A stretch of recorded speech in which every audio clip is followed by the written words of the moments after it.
बंगाल में जिस तरीके से आखिरी सीन में कूदा चुनाव आयोग, यूपी और दूसरे राज्यों के चुनाव आने वाले हैं, उसके बरक्स आप क्या राय?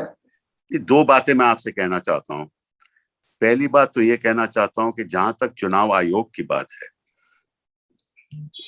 चुनाव आयोग को पहले ये बताना चाहिए कि उन्होंने ये चुनाव बस पश्चिम बंगाल का 8 चरणों में क्यों किया, इसकी क्या वजह थी? क्या सारा पश्चिम बंगाल कोई नक्सलाइज इन्वेस्टेड एरिया है? टेररिस्ट है सारा स्टेट, इन्फेस्टेड विद टेररिज्म है?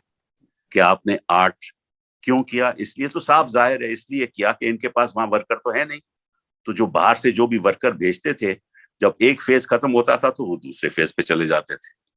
तो इनकी सुविधा के लिए किया। और अभी यूपी में चुनाव आने वाले हैं, तो हम चुनाव आयोग से पूछना चाहते हो कितने दौर का आप, कितने फेज का आप इलेक्शन करवाओगे उत्तर प्रदेश में? उसकी सारी समय रीजन बताओ, भूमिका बताओ और ट्रांसपेरेंसी। चुनाव आयोग जिस तरह से चुनाव आयोग ने अपनी भूमिका इस संदर्भ में निभाई है, मुझे तो शर्म आती है। सुप्रीम कोर्ट या जुडिशरी के इंटरवेंशन का आउटकम क्या है? आउटकम ज्यादा नहीं होगा, एक परसेप्शन बनेगा कि कोर्ट हमारी निगरानी कर रही है, इनका रवैया देख रही है, प्रयास कर रही है कि किसी तरीके से गरीब आदमी, ये भी एक बड़ी बात है, ये भी एक कॉन्फिडेंस बिल्डिंग मेजर है। इसका रिजल्ट क्या होगा, परिणाम क्या होगा, ये आज भी नहीं कह सकता, क्योंकि परिणाम तो तब होगा। देखिए, मैं एक बड़ी अहम की बात आपको बताने वाला हूं। मैं समझता हूं कि ये वैक्सीन एक एसेंशियल कमोडिटी है,